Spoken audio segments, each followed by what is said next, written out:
Good morning dear all student. Kartavya education online platform पर आप सभी का स्वागत है। जैसा कि हम अपनी करंट अफेयर्स की सीरीज़ लेकर चल रहे थे, अभी यूपीएससी 2026 को देखते हुए उस सीरीज़ को हमने रोक दिया था, तो हम लोग फिर से स्टार्ट कर रहे हैं। चलिए देखते हैं आज के कुछ मेजर पॉइंट्स। आज है 28 मई 2026। ठीक है, फर्स्ट पॉइंट है, भारत के सर्वोच्च न्यायालय ने एक ऐतिहासिक निर्णय लिया है जिसमें उसने सड़क सुरक्षा यात्रा को नागरिकों का एक मौलिक आधार बताया है और उसको आर्टिकल 21 का एक अभिन्न अंग माना है। ठीक है, आर्टिकल 21 जो जीवन जीने का अधिकार है, इसको सुरक्षित यात्रा के अधिकार से जोड़ दिया है और उसका एक हिस्सा माना है। ठीक है, पहले क्या था, आर्टिकल 21 ओनली जीवन जीने का अधिकार माना जाता था, पर लेकिन समय के अनुसार सुप्रीम कोर्ट ने इसमें और अधिकार भी जोड़ दिए हैं। और अधिकार कौन कौन से जोड़े हैं? आर्टिकल 21 गोपनीयता का अधिकार इसमें जोड़ा है, शिक्षा का अधिकार, स्वच्छ पर्यावरण,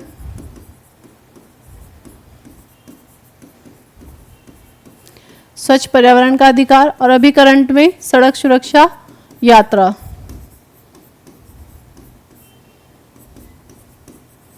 सड़क सुरक्षा यात्रा का अधिकार। ठीक है, और ये कौन से केस में जोड़ा गया है? एनवी फौलादी वर्सेस राष्ट्रीय राजमार्ग प्राधिकरण के केस में ये इसमें जोड़ा गया है। ठीक है, चलिए देखते हैं सेकंड पॉइंट। केंद्र सरकार ने सुप्रीम कोर्ट के सेवानिवृत्त न्यायाधीश प्रकाश प्रभाकर नोलेकर की अध्यक्षता में उच्च स्तरीय 5 सदस्यीय समिति का गठन करा है। इस समिति का काम क्या होगा? ये समिति देश में अवैध प्रवासन, इलीगल इमाइग्रेशन को रोकेगी और उन पर जनसांख्यिकी बदलावों, डेमोग्राफिक चेंजेस का अध्ययन करेगी और उनकी रिपोर्ट जो है सरकार को सौंपेगी। ठीक है, महत्वपूर्ण क्यों है? क्योंकि जैसे इलीगल इमाइग्रेशन होता है तो उससे सामाजिक तनाव भी पैदा होते हैं, राजनीति पर इम्पैक्ट पड़ता है, रोजगार पर भी पड़ता है। ठीक है, और अपने संसाधनों पर भी दबाव आता है। ठीक है, थर्ड पॉइंट देखते हैं।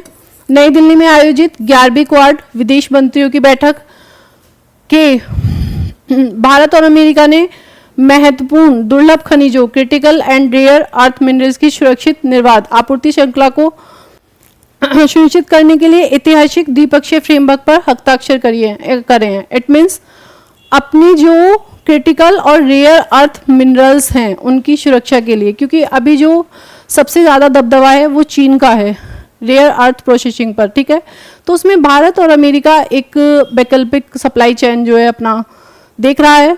ठीक है,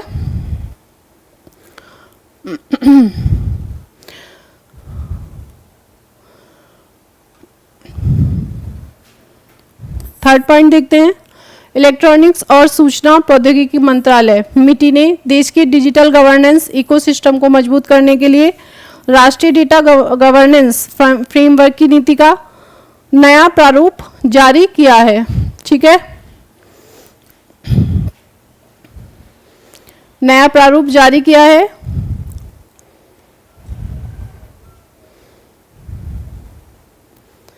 इसमें डेटा को आज की दुनिया में तेल भी कहा जाता है, दुनिया का नया तेल कहा जाता है ना। ठीक है, पर इसमें चुनौतियां भी हैं, प्राइवेसी, साइबर सिक्योरिटी और मिसयूज ऑफ डेटा। ठीक है, पर लेकिन इससे हमारे फायदे भी हैं। सरकारी डेटा का बेहतर उपयोग होगा, डिजिटल गवर्नेंस को मजबूत करना है, एआई और इनोवेशन को बढ़ावा देना है, सुरक्षित डेटा साझाकरण करना है। ठीक है,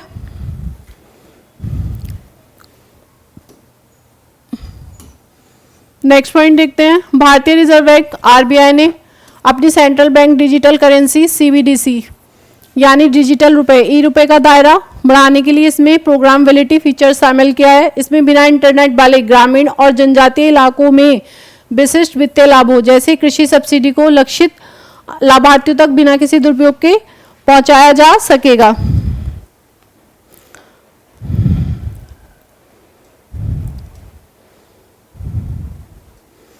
भारतीय रिजर्व बैंक ने अपनी CV central bank digital currency, ठीक है, उसको प्रोग्रामेबिलिटी फीचर्स दिए है। ओके, सीबीडीसी मतलब सेंट्रल बैंक डिजिटल करेंसी, यह आरबीआई द्वारा एक डिजिटल करेंसी है और इसका यह लीगल टेंडर है, आरबीआई की लायबिलिटी है, फिजिकल कैश का डिजिटल वर्जन है। ओके,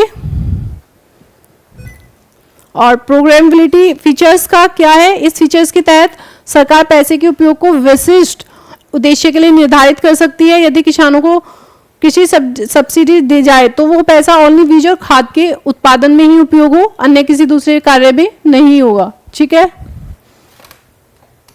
नेक्स्ट पॉइंट है भारतीय लघु उद्योग विकास बैंक SIDVI के 37वें स्थापना दिवस पर केंद्रीय वित्त मंत्री ने MSME क्षेत्र के लिए 3 बड़ी पहलों की शुरुआत की है। फर्स्ट क्या है? SEIDVI RRB को लेंडिंग प्लेटफॉर्म ग्रामीण इलाकों में ऋण प्रवाह बढ़ाने के लिए। दूसरा सेकंड है MORE कार्यक्रम, 3 वर्षों में 10,000 ग्रामीण सूक्ष्म और कारीगर इकाइयों का आधुनिकीकरण। ठीक है, थर्ड है सूक्ष्म क्रेडिट कार्ड योजना, उद्यम पंजीकृत सूक्ष्म उद्यमों को बिना किसी प्राथमिक सुरक्षा के 5 लाख तक ऋण की सुविधा दी जाएगी।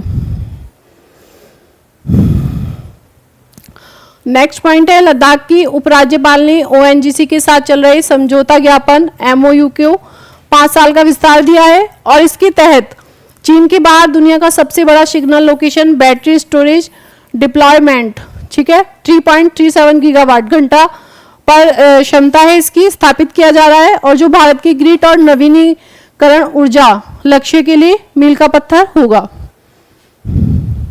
और लास्ट पॉइंट है गुजरात के गिर राष्ट्रीय उद्यान में शेर के 2 शावकों की मृत्यु के बाद टिक जनित परजीवी रोग बेबिसिया, ठीक है, संक्रमण चर्चा में है। यह वन्य जीवों में वेक्टर जनित बीमारियों के खतरों को रेखांकित करता है और इसका उपचार मुख्य रूप से एटीबाकुन और एजिथ्रोमाइसिन दवाओं के संयोजन से किया जाता है। ये एक बेबिसिया परजीवी के काटने से होता है। इससे एक शो हो रहा है कि वाइल्ड डिसीज बहुत ज्यादा बढ़ रही हैं और हमें इस पे एक अलर्ट होने की जरूरत है।